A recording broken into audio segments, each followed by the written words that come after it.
This video is about multiplying polynomials and factoring. So when you multiply a polynomial, you're going to have terms inside parentheses that need to be distributed. So in number one, we have the quantity 5h minus 1 times the quantity 2h minus 6. So we are going to distribute 5h to both terms. So 5h times 2h gets us 10h squared. 5h times negative 6 gets us negative 30h. And then we're going to do the same thing with the negative 1. So negative 1 times 2h is negative 2h, and negative 1 times negative 6 is positive 6. Now, notice that we have two h terms that can combine together. So we would have 10h squared minus 32h plus 6. In number 2, when we distribute, we have y squared times y squared. So if we add our exponents, that gets us y to the 4th. Y squared times 3 is plus 3y squared. Then we're going to do the same thing with the negative 3. So negative 3 times y squared is negative 3y squared, and negative 3 times 3 is 9. These y squared terms combine together and actually cancel out because we have positive and negative of the same number. So we're left with y to the 4th minus 9. In number 3, we have the quantity negative 4x plus 3 squared. So you do not distribute your squared. Instead, you need to rewrite the quantity twice. So we have negative 4x plus 3 times negative 4x plus 3, and then we can distribute like we did in the other two problems. So negative 4x times negative 4x is 16x squared. Negative 4x times 3 is negative 12x. 3 times negative 4x is negative 12x, and 3 times 3 is 9. We can combine our x's, so we have 16x squared minus 24x plus 9. In number 4, we have a binomial, 2 terms, multiplying with a trinomial, which has 3 terms. So we're going to do the same thing, it's just an extra step of distributing. So we're going to distribute the 2g to all 3 terms. So 2g times g cubed would get us 2g to the 4th. Then we have 2g times 6g squared, which gets us 12g to the 3rd.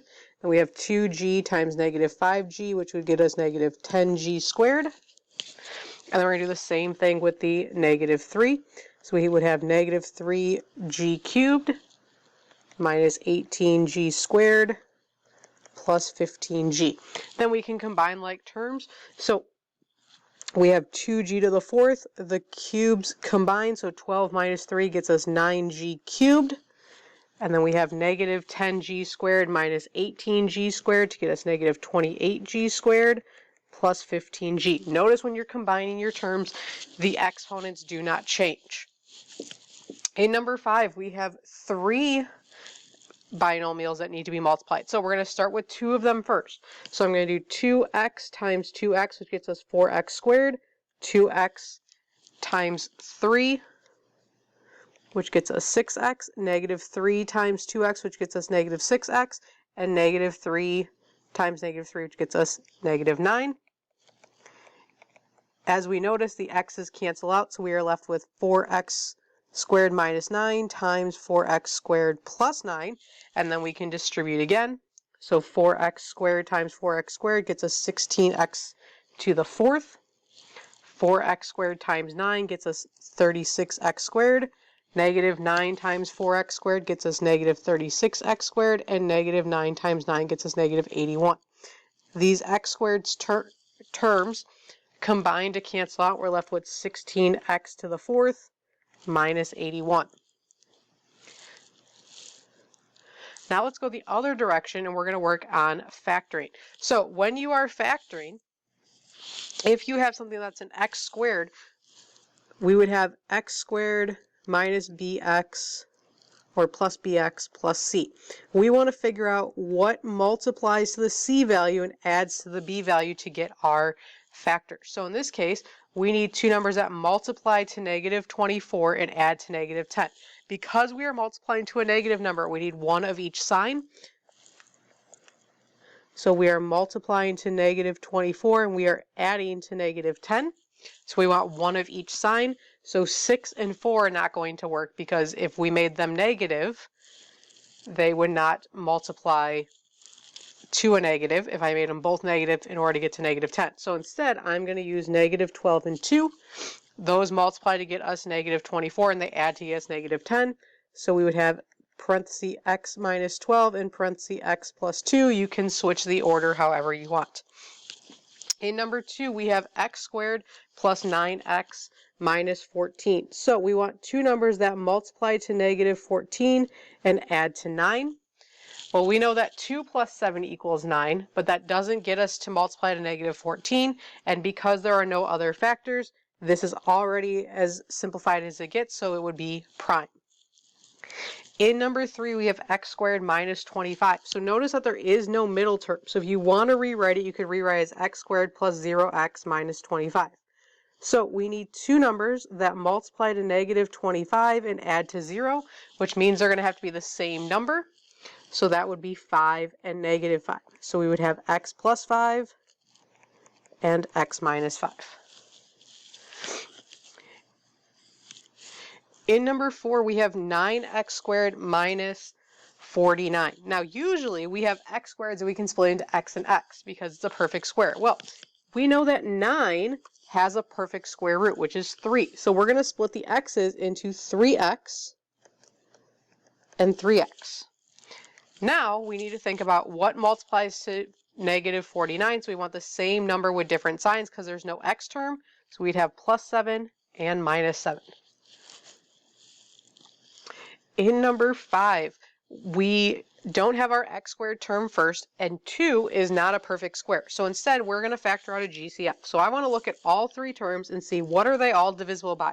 Well, to get me to x squared, I need to be divisible by 2, which all of them are. So we're going to put a 2 out front, and then we're left with x squared minus 11x minus 30, because we're going to divide everything by 2. Now we can figure out what multiplies to positive 30 and adds to negative 11. So we would have x minus 6 and x minus 5. In number 6, we are again not at an x squared, we're at an x cubed. So usually we have squared x and no x, but now everything has one more x than it's used to having, so x is going to be our GCF. So we pull out a GCF of x, and we're left with x squared plus 8x minus 20. So we need two numbers that multiply to negative 20 and add to 8. So that would be 10 and negative 2. So we would have x times x plus 10 times x minus 2. In number 7, we have negative 4x cubed plus 32x squared plus 80x. So in order to get it to be an x squared, we need to take an x from everything and divide by negative 4. So negative 4x is our GCF. We're left with x squared minus 8x minus 20. So now we need two numbers that multiply a negative 20 and add to negative 8. So we would have negative 4x, and then we would have x minus 10 and x plus 2. Now, in number 8, we have 5x squared plus 28x minus 12. Those are not divisible by 5 in order to get the x squared alone. So what we're going to do is we're going to factor by splitting the middle. So what you have to do is you want to multiply your outside numbers. So 5 times negative 12 multiplies to negative 60. So we need to figure out two numbers that multiply to negative 60 and add to 28. So those numbers would be 30 and negative 2. So we're going to rewrite the middle term. So we have 5x squared plus 30x minus 2x minus 12. Now, I didn't change the problem at all. I just split this 28 into two terms. Now, to factor, we're going to factor by grouping. So the first two, we want to see what our GCF is. So both of these are divisible by 5x. So our GCF is 5x. And in our parentheses, we would have x plus 6. In our second group, we want to try and get the parenthesis to be the same. So what I could factor out from both of those terms is a negative 2. That would leave me with x plus 6. Now I know I did it correctly because my parenthesis has the same values inside it. So our last step to factoring then is that the terms that are the coefficients out front are going to go in parentheses together. So we have 5x minus 2, and we're going to rewrite that repeating parenthesis once, so x plus 6. So let's try this again. We want to see what 8 and 4 multiply to, which is 32. So we want to multiply to 32 and add to 18. So two numbers that multiply to 32 and add to 18 would be 16 and 2.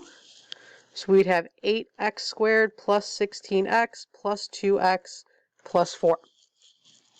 So in our first term, the GCF that we can take out of both is 8x, which leaves us with x plus 2.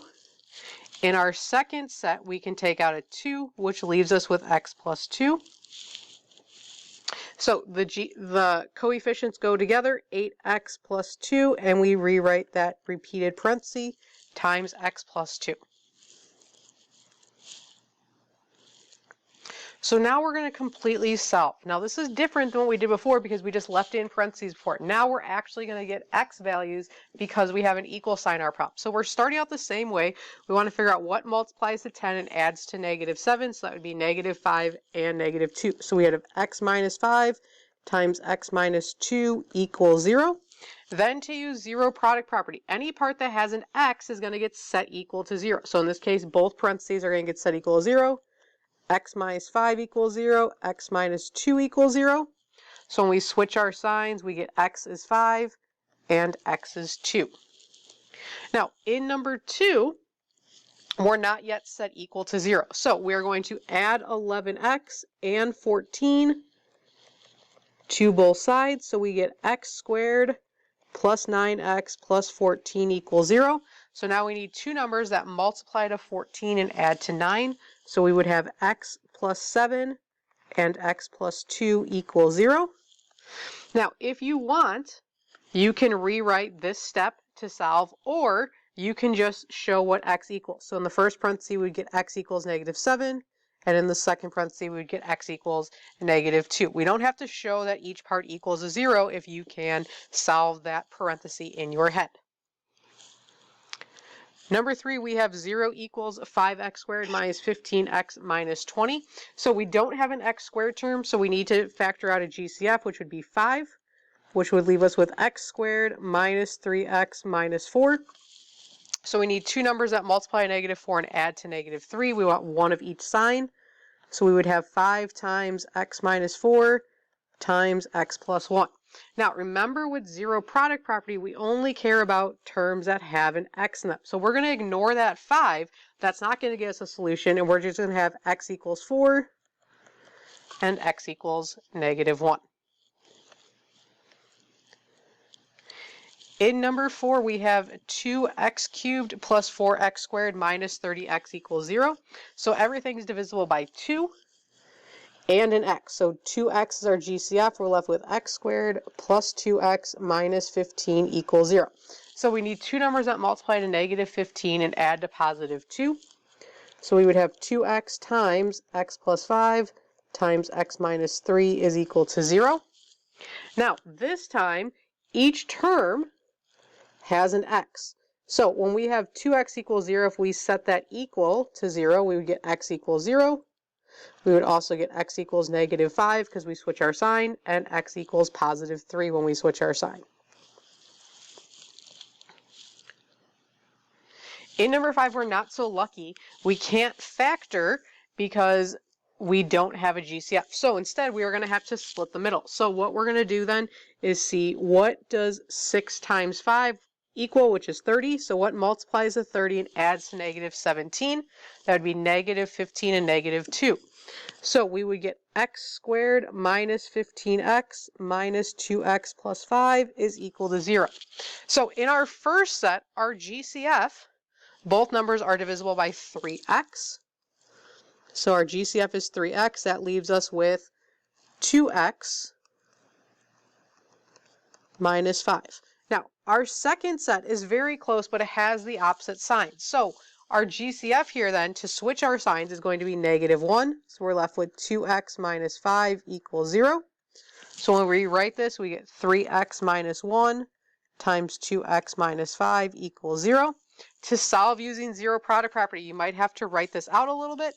So we get 3x minus 1 equals 0. We can add 1. 3x equals 1. Divide x is 1/3. And in our other parenthesis, we would have 2x minus 5 equals 0, add 5 to both sides, 2x equals 5, divide, so x is 5 over 2.